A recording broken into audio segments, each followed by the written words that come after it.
ஓட்டுநர் நடத்துனர் சொந்தங்கள் அனைவருக்கும் வணக்கம். வீடியோ போட்டு ரொம்ப நாள் ஆச்சுங்க. நிறையா ஒர்க் இருந்துச்சு, அதனால் வீடியோ பண்ண முடியல.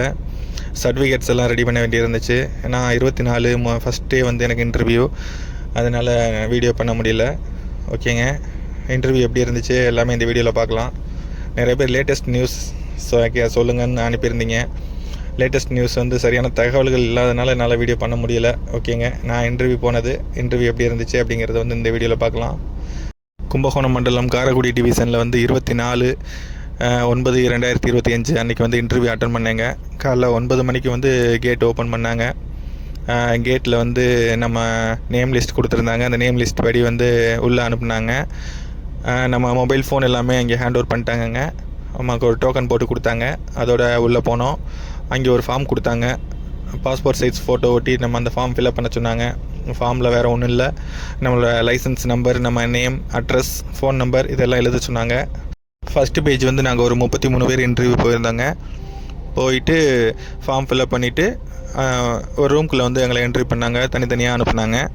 அங்கே ஒரு 5-6 ஆஃபீஸர்ஸ் உட்காந்துருந்தாங்க. அவங்க வந்து நம்மளோட ஜெராக்ஸஸ், அட்டஸ்டட் வாங்கின காப்பீஸ் எல்லாம் கலெக்ட் பண்ணிக்கிட்டாங்க. ஒன்று ஒன்றா வாங்கிட்டு அதில் வந்து அவங்க ஒரு ஃபார்ம் வச்சு அவங்க ஃபில்அப் பண்ணாங்க. லைசன்ஸ் வேலிடிட்டி இதெல்லாம் முக்கியமாக அவங்க செக் பண்ணாங்க. நமக்கு கால் லெட்ரு வந்த ஒரிஜினல் கால் லெட்ரு வித் அந்த கவரோடு வாங்கிக்கிட்டாங்க. வாங்கி அதையும் பின் பண்ணிட்டாங்க. நம்ம அப்ளிகேஷன் ஒன்று ஜெராக்ஸ் வந்து வாங்கிட்டாங்க. ஒரு ஹால் டிக்கெட் ஜெராக்ஸ் இதெல்லாம் வாங்கி மொத்தமாக ஒரு டாக்குமெண்ட் மாதிரி ஃபைல் பண்ணி பின் பண்ணிக்கிட்டாங்க. அது ஒரு 1/2 hour செக் பண்ணாங்க. செக் பண்ணிவிட்டு அவங்க ஒரு ஃபார்ம் ஃபில்அப் பண்ணி அதில் வந்து எல்லாமே சரியாக இருந்துச்சுன்னா ஃபிட்டுன்னு போட்டு அவங்க எல்லாருமே கையெழுத்து போட்டு நெக்ஸ்ட் லெவல் வந்து நம்மளை வந்து சொன்னாங்க. ஹைட் வெயிட் செக் பண்ணணும். இந்த டைம் தான் வந்து நம்மளை ரிஜெக்ட் பண்ணுறது எல்லாமே இங்கே தாங்க நடக்கும். ஏன்னா இந்த ரூம் வந்து ஹைட் வெயிட் செக் பண்ணுறது மட்டும் இல்லை, அங்கே எம்டி இருப்பாங்க, அட்மின் இருப்பாங்க, முக்கியமான ஆஃபீஸர்ஸ் எல்லாமே அங்கே தான் இருப்பாங்க. அங்கே தான் நம்ம ஒரிஜினல் டாக்குமெண்ட்ஸ் எல்லாம் செக் பண்ணுவாங்க. ஃபஸ்ட்டு அவங்க எல்லாருக்கும் முன்னாடியும் நம்ம வந்து முழங்கால் அளவுக்கு ஃபேண்டை மடித்து விட்டுக்கிட்டு உள்ளே போகணுங்க. அது எதுக்குன்னா நம்ம காலில் பிளேட் எதுவும் வச்சுருக்கோமா, நம்ம கால் நல்லா இருக்கா அப்படிங்கிறத செக் பண்ணுவாங்க. அது மாதிரி ஹைட் செக் பண்ணும்போது நம்ம எதுவும் ஃபேக்காக எதுவும் பண்ணுறோமா அப்படிங்கிறதையும் செக் பண்ணுவாங்க. Height check பண்ணுவாங்கங்க. ஹைட் வந்து ரொம்ப ஸ்ட்ரிக்டாக செக் பண்ணுவாங்க. வெளியே செக் பண்ணுறதை விட உள்ளே செக் பண்ணும்போது ஒரு 2 சென்டிமீட்டர் 3 சென்டிமீட்டர் கம்மியாகும். அடுத்து வெயிட் செக் பண்ணுவாங்க. ரெண்டும் சரியாக இருக்கும் பட்சத்தில் வந்து அடுத்து வந்து நம்மளோட ஒரிஜினல் டாக்குமெண்ட் வந்து கேட்பாங்க. ஒரிஜினல் டாக்குமெண்ட் நம்ம 1 by 1 கொடுக்கணும். உள்ளே இருக்க 7 பேருமே வந்து நம்ம டாக்குமெண்ட்டை தனித்தனியாக பார்ப்பாங்க. அதில் வந்து மெயினாக வந்து லைசன்ஸோட வேலிடிட்டி மெயினாக பார்க்குறாங்க. அப்புறம் சர்டிஃபிகேட் வந்து நம்ம மார்க் ஷீட்டில் வந்து நம்ம 10th பாஸ் பண்ணியிருக்குமாங்கிறத பார்க்குறாங்க. அந்த சர்டிஃபிகேட்டுக்குரிய நபர் நம்ம தானா அப்படிங்கிறதையும் செக் பண்ணுறாங்க. கண்ட்ராக்ட் லைசன்ஸோட வேலிடிட்டி பார்க்குறாங்க. இது 3 தாங்க மெயினாக செக் பண்ணுறாங்க. மற்றபடி ஃபஸ்ட் எய்ட் இதெல்லாம் வந்து எக்ஸ்பைரி ஆகிருந்தாலும் கூட திரும்ப ரிட்டன் எடுத்துகிட்டு வர சொல்கிறாங்க. ஆனால் அது வந்து எந்தளவுக்கு சாத்தியம் அப்படிங்கிறது தெரியல. ஆனால் இது 3 வந்து மெயினாக செக் பண்ணுறாங்க. செக் பண்ணிவிட்டு அடுத்து வந்து நம்மளை வந்து இன்டர்வியூ ரூமுக்கு வந்து நம்மளை அனுப்புகிறாங்க.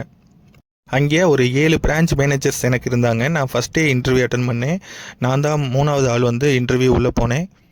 7 பேர் இருந்தாங்க. 7 பேருமே நல்லா 7 பேரையும் பார்க்கவும் நமக்கு பயமாக தான் இருந்தது. ஃபஸ்ட்டு தனித்தனியாக எல்லாருமே கொஸ்டின் கேட்டாங்க. 1 by 1 கொஸ்டின் கேட்டாங்க. நிறைய கொஸ்டின்ஸ் கேட்டாங்க. எனக்கு எப்படியும் ஒரு 20 கொஸ்டின்ஸ்க்கு மேலே கேட்டிருப்பாங்க. அவங்க வேறு யாரும் இல்லை, அவங்க வந்து திருப்பத்தூர், தேவக்கோட்டை இந்த பிரான்ச் மேனேஜர்ஸ் எல்லாமே அங்கே இருந்தாங்க. ஜிஎம்மும் இங்கே இருந்தார். அவங்களும் கொஸ்டின் கேட்டாங்க. கொஸ்டின் கேட்க நான் எல்லா கொஸ்டினுக்கும் ஆன்சர் பண்ணேன். ஒரு சில தெரியாத கொஸ்டின்ஸ்க்கு நான் அப்படியே சொல்லாமல் இருந்தேன். அவங்க வந்து பரவாயில்லன்னு அட்ஜஸ்ட் பண்ணிக்கிட்டாங்க. நல்லா பேசினாங்க. அதெல்லாம் ஒன்றும் பிரச்சனை, பயப்பட தேவையில்லை. நம்ம தைரியமாக போல்டாக பேசினா போதும். 20 minutes மேலே நடந்துச்சு இன்டர்வியூ முடிஞ்சதும் நீங்கள் போங்க, பஸ் ஓட்டி காட்டுங்கன்னு சொல்லிட்டு போக சொல்லிட்டாங்க. அதோட லஞ்ச் முடிச்சுட்டு வாங்க, அப்புறம் பஸ் ஓட்டி காட்டலாம் அப்படின்னு டிஐ சொன்னாங்க. அதோட லஞ்ச் முடிச்சுட்டு வந்தோம். ஒரு பஸ்ஸில் 8 பேர், இன்னொரு பஸ்ஸில் 6 பேர் அப்படி ஏற்றுனாங்க. டோட்டலாக 14 பேர் நாங்கள் வந்து ஃபஸ்ட் பேஜில் வண்டி ஓட்டினோம். அடுத்து ஒரு 6 பேர் வந்து ஈவினிங் போல் வண்டி ஓட்டினாங்க. மீதமுள்ள நபர்கள் என்ன ஆனாங்கன்னு தெரியல. எனக்கு தெரிஞ்சு எனக்கு முன்னாடி போன பையன் ரிஜெக்ட் ஆகிட்டான். லைசன்ஸ் வேலிடிட்டி கம்மியாக இருந்துச்சு அப்படின்னு ரிஜெக்ட் பண்ணிட்டாங்க. அதோட வண்டி ஓட்டி காட்டினாங்க. ஒரு ஆளுக்கு 3-4 கிலோமீட்டர் ஓட்ட சொன்னாங்க. எல்லாருமே ஓட்ட சொன்னாங்க. லாஸ்ட்டாக ஒரு மெயின் ரோட்டில் நிறுத்தி லெஃப்ட் சைடு கட் ரோட்டில் ரிவல்ஸ் எடுத்து காட்ட சொன்னாங்க. அதையும் எல்லாருமே ரிவல்ஸ் எடுத்து காட்டணும்னு சொன்னாங்க. வண்டியில் வந்து 2 டிஐ, ஒரு கமர்ஷியல், ஒரு ஆஃபீஸ் ஒர்க் பண்ணுறவங்க ஒருத்தவங்க இருந்தாங்க. இவங்க தான் நோட் பண்ணாங்க நம்ம எப்படி டிரைவிங் பண்ணுறோம் அப்படின்னு. அவங்க வந்து சரியாக எனக்கு இப்போ அது கவனித்த மாதிரி தெரியல, நேம் மட்டும் கேட்டுக்கிட்டாங்க. நிறைய பேர் வந்து வண்டியை அந்தளவுக்கு ஓட்ட முடியலை. ஆனால் யாரும் வண்டி ஆஃப் பண்ணலை. ஏன்னா வண்டி வந்து ஓல்டு மாடல் BS3. ஹியர் எல்லாம் கொஞ்சம் இதாக இருந்துச்சு, கிளச்சு வந்து மைல்டாக தான் இருந்துச்சு. ஓட்டினவங்க IRT படித்த பசங்களே வந்து அந்த வண்டியை ஓட்டி பழகின பசங்களே வந்து ஒழுங்காக ஓட்டலை. அதெல்லாம் அவங்க கண்டுக்கிட்ட மாதிரி எனக்கு தெரியல.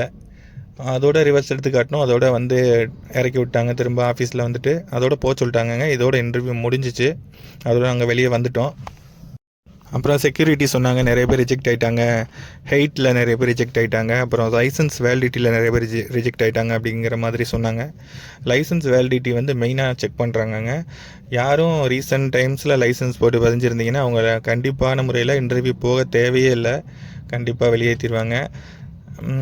இருந்தாலும் நீங்கள் ட்ரை பண்ணுங்கள், போகாதீங்கன்னு நான் சொல்ல விரும்பலை. நீங்கள் போங்க, ஆனால் கண்டிப்பான முறையில் வெளியேற்றிடுவாங்க.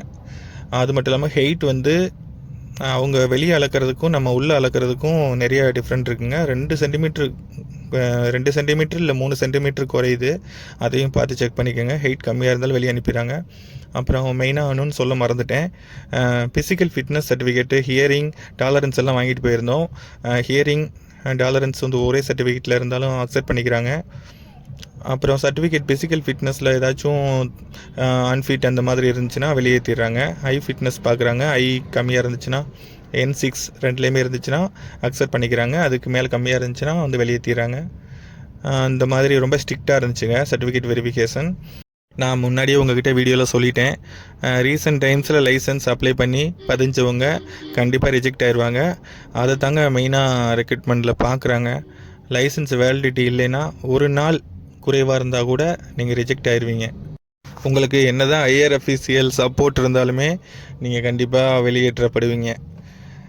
ஏன்னா அந்த மாதிரி நிறையா பேர் வெளியே வந்துட்டாங்க, அதனால் சொல்கிறேங்க. ஓகேங்க, எல்லாருமே அதெல்லாம் நீங்கள் சரி பண்ணிக்கிங்க. நிறைய பேர் இன்டர்வியூ போயிட்டு வந்துட்டீங்க. இனிமேல் இன்டர்வியூ போகிறவங்க இதெல்லாம் கரெக்ட் பண்ணிக்கோங்க. மெயினாக நீங்கள் இங்கேருந்து போகும்போது 2 மார்க் ஷீட் ஜெராக்ஸ் எடுத்துக்கோங்க. அப்புறம் உங்கள் ஒரிஜினல் கால் லெட்டர் வித் கவரோடு எடுத்துக்கோங்க. Application xerox 1, call letter xerox 1 எடுத்துக்கோங்க. அப்புறம் யூனிஃபார்ம் போட்டு நேம் பேஜ் குத்திக்கோங்க. நேம் பேஜ் வந்து வெறும் நேம் மட்டும் இருந்தாலும் கூட போதும், அதெல்லாம் யாரும் அவ்வளோ இதை டீட்டெயில்டாக நோட் பண்ணலை. அப்புறம் வந்து ஒரு பென் எடுத்துக்கோங்க. பாஸ்போர்ட் சைஸ் ஃபோட்டோ 1 எடுத்துக்கோங்க. இதுதாங்க முக்கியமான நீங்கள் எடுத்துகிட்டு போக வேண்டியது. வேறு ஒன்றும் தேவையில்லை. நீங்கள் பதட்டப்படாதீங்க, தைரியமாக போங்க. சர்டிஃபிகேட்ஸ் எல்லாம் கரெக்டாக இருந்துச்சுன்னா தாங்க கண்டிப்பாக செலக்ட் பண்ணுறாங்க. ஓகேங்க, இனிமேல் வர்ற காலங்களில் வந்து செலெக்ஷன்ஸ் வந்து இப்படி தாங்க இருக்கும். நிறைய பேர் சொல்கிறாங்க தனித்தனியாக டிரைவர் தனியாக கண்ட்ரக்டர் தனியாக எடுப்பாங்க அப்படின்னு.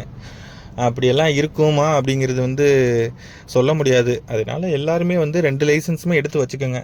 அப்போ தான் நெக்ஸ்ட் டைம் வந்து நமக்கு வந்து ஒரு கால்ஃபர் பண்ணும்போது நமக்கு ஈஸியாக இருக்கும் அப்ளை பண்ணுறதுக்கு. ஓகேங்களா, நெக்ஸ்ட் டைமும் இதே மாதிரி ஏமாந்துடாதீங்க. நெக்ஸ்ட் டைம் கரெக்டாக வந்து 2 லைசன்ஸையும் எடுத்து வச்சுக்கோங்க. இப்போவே அப்ளை பண்ணிடுங்க, அதான் உங்களுக்கு நல்லது. அடுத்த டைம் வந்து ரெக்ரூட்மெண்ட் எடுக்கும்போது நீங்கள் ஈஸியாக உள்ளே வந்துடலாம். ஓகேங்க, நிறைய பேருக்கு வந்து கால் லெட்ரு வரலைன்னு நிறைய பேர் கொஸ்டின் கேட்டிருந்தீங்க. லெட்ரு வருமா வராதான்னு கேட்டிருந்தீங்க. உங்களுக்கு வந்து மண்டல வாரியாக 1:3ங்கிற அடிப்படையில் வந்து எல்லாருக்குமே கால் லெட்டர் அனுப்பியிருக்காங்கங்க. இப்போ எங்களுக்கு கும்பகோணம் கோட்டத்தில் வந்து 19 மார்க் அனுப்பியிருக்காங்க. அதே கடலூர் மண்டலத்தில் பார்த்தீங்கன்னா உங்களுக்கு 34 மார்க்கு கூட லெட்ரு வரல அப்படிங்கிற மாதிரி கேள்விப்பட்டேன். திண்டுக்கல் மண்டலமும் அதே தான், 26, 27 மார்க் கூட வரலைங்கிற மாதிரி கேள்விப்பட்டேங்க. அவங்களுக்கெல்லாம் வந்து இப்போ என்னென்னா நிறைய பேர் வந்து லைசன்ஸ் வேலிடிட்டி காரணமாக வந்து வெளியேறிட்டுருக்காங்க. அதனால் வந்து அடுத்த கட்டமாக 2வது கட்டமாக வந்து உங்களுக்கு லெட்ரு வர்றதுக்கு நிறையவே வாய்ப்பு இருக்குது. அதனால் வெயிட் பண்ணுங்கள். அக்டோபர் 22 வரைக்குமே இன்டர்வியூ நடக்குங்க. அதுக்குள்ளே உங்களுக்கு லெட்ரு வருவதற்கு வாய்ப்பு இருக்குது. வெயிட் பண்ணி பார்க்கலாங்க. அதே மாதிரி மார்க்கை வந்து நீங்கள் வந்து கமெண்டில் தெரிவிங்க. இந்த மண்டலத்துக்கு இந்த மார்க்குக்கு வந்து கால் லெட்ரு வரல அப்படிங்கிறத வந்து நீங்கள் கமெண்ட் செக்ஷனில் வந்து நீங்கள் அனுப்புங்க. நான் பார்த்துட்டு அதை ஒரு சர்வே மாதிரி எடுத்து நம்ம பார்க்கலாங்க. நீங்கள் கமெண்ட் செக்ஷனில் வந்து இந்த மண்டலத்துக்கு இந்த மார்க்குக்கு வந்து லெட்ரு வரல அப்படிங்கிறத மென்ஷன் பண்ணி எனக்கு அனுப்புங்க. நான் உங்களுக்கு செக் பண்ணிவிட்டு நான் உங்களுக்கு நெக்ஸ்ட் வீடியோவில் அதுக்கு என்னென்னு நான் உங்களுக்கு பதில் வீடியோ போடுறேங்க. அடுத்த கட்டமாக வந்து இன்டர்வியூ முடிஞ்சு அடுத்து பணம் கட்டணுமா அப்படிங்கிற மாதிரி கொஸ்டின் கேட்குறீங்க. அதுக்கு நான் நிறையா வீடியோ பண்ணிட்டேன். ஒன்றுமே இல்லைங்க, நீங்கள் வந்து 1:3ங்கிற அடிப்படையில் ரெக்ரூட்மெண்ட் வந்து ஆளை தேர்வு செஞ்சு இன்டர்வியூ கார்டு அனுப்பியிருக்கு, கால் லெட்டர் அனுப்பியிருக்கு. உங்களிலேருந்து ஒரு நபரை வந்து செலக்ட் பண்ண போகிறாங்க. இதில் பணம் கட்டி வேலை வாங்கணும் அப்படின்னு நினச்சவங்க நிறைய பேர் வந்து தமிழில் ஃபெயில் ஆகிட்டாங்க, ரிஜெக்ட் ஆகிட்டாங்க. கால் லெட்டரே போகல. நிறைய பேருக்கு வந்து கால் லெட்டர் போகவும் இல்லை. நிறைய பேர் வந்து 2 லைசன்ஸ் இல்லாமல் 1 லைசன்ஸ் வச்சுருந்து அதில் நிறைய பேர் வெளியேறிட்டாங்க. அதனால் எல்லாருமே பணம் கட்ட போகிறது இல்லைங்க. ஒரு சில பேர் பணம் கட்டுவாங்க. ஆனால் நல்லா தெரிஞ்சுக்குங்க, பணம் கட்டினாலும் கட்டலைனாலும் அவங்க ரெக்ரூட்மெண்ட் யாரை தேர்வு செஞ்சுருக்காங்களோ அவங்களுக்கு தான் அப்பாயின்மெண்ட் ஆர்டர் கிடைக்கும். நீங்கள் பணம் கட்டினாலுமே கூட திரும்ப வந்து என்னால் வேலை வாங்கி கொடுக்க முடியல அப்படின்னு அந்த பணத்தை அவங்க ரிட்டர்ன் பண்ணுறதுக்கான வாய்ப்பு நிறையவே இருக்குது. போன டைம் எஸ்சிடிசியில் கம்மியான மார்க் எடுத்தவங்க நிறைய பேர் ரிஜெக்ட் ஆகிட்டாங்க. கம்மியான மார்க் எடுத்துகிட்டு நான் பணம் கொடுத்துட்டேன் ஆனால் எனக்கு வேலை கிடைக்கல அப்படின்னு நிறைய பேர் இருக்காங்க. ஓகேங்களா? அதனால் நீங்கள் வந்து ஸ்கில் டெஸ்ட் நல்லா பண்ணுங்கள், இன்டர்வியூ கரெக்டாக அட்டன் பண்ணுங்கள். கண்டிப்பான முறையில் உங்களுக்கு வேலை கிடைக்கும். ஓகேங்களா? நீங்கள் பணம் கட்டி ஏமாந்து போகாதீங்க. பணம் கட்டினாலும் அது உங்களை பெரிய அளவில் பாதிக்காது அப்படிங்கிறவங்க வேணால் நீங்கள் பணம் கட்டுங்க. மற்றவங்க வந்து பணம் கட்டாதீங்க. கஷ்டப்பட்டு கடன் வாங்கி பணம் கட்டிட்டு யாரும் அப்புறம் வந்து அந்த பணத்தை திருப்பி வாங்க முடியாமல் முழிச்சிட்ருக்காதீங்க. அதனால் கண்டிப்பாக இன்டர்வியூ நல்லா பண்ணுங்கள், பண்ணிவிட்டு வாங்க, வெயிட் பண்ணுங்கள், கண்டிப்பாக வேலை கிடைக்கும். ஓகேங்களா? எஸ்சிடிசியில் நிறைய பேர் வந்து பணம் கட்டாமலே வேலை வாங்கி இன்றைக்கி கன்ஃபார்ம் ஆர்டர் வாங்கி வேலை பார்த்துட்ருக்காங்க. விசாரித்து பாருங்கள். எனக்கு தெரிஞ்ச தகவல் படி 22ஆம் தேதி வந்து இன்டர்வியூ க்ளோஸ் ஆகுதுங்க. முடிஞ்சு அங்கிட்டு ஒரு 20 டேஸ்க்குள்ளே வந்து நமக்கு அப்பாயின்மெண்ட் ஆர்டரை வந்து கொடுக்கணும் அப்படிங்கிற மாதிரி மேலே சொல்லியிருக்காங்க. அதனால் சீக்கிரமே ஆர்டர் கன்ஃபார்ம் ஆயிரும். இன்டர்வியூ மட்டும் கரெக்டாக பண்ணிவிட்டு வாங்க. ஓகேங்களா? ஓகேங்க, அடுத்தடுத்த வீடியோவில் சந்திப்போம். கொஞ்சம் காலதாமதம் ஆயிடுச்சு வீடியோ போட, நிறையா ஒர்க் இருந்ததுனால பண்ண முடியல. ஓகேங்களா? இனி அடுத்தடுத்து கண்டினியூவாக வீடியோ வந்துட்டுருக்குங்க. எல்லாருமே சேனலை சப்ஸ்கிரைப் பண்ணுங்கள். ஓகேங்க, கன்ஃபார்ம் ஆர்டர் வாங்கிட்டு வேலையில் போகிற வரைக்குமே நம்ம எல்லாம் வந்து ஒத்துமையாக ஒன்றா இருப்போம். ஓகேங்களா? ஓகேங்க, நன்றி, வணக்கம்.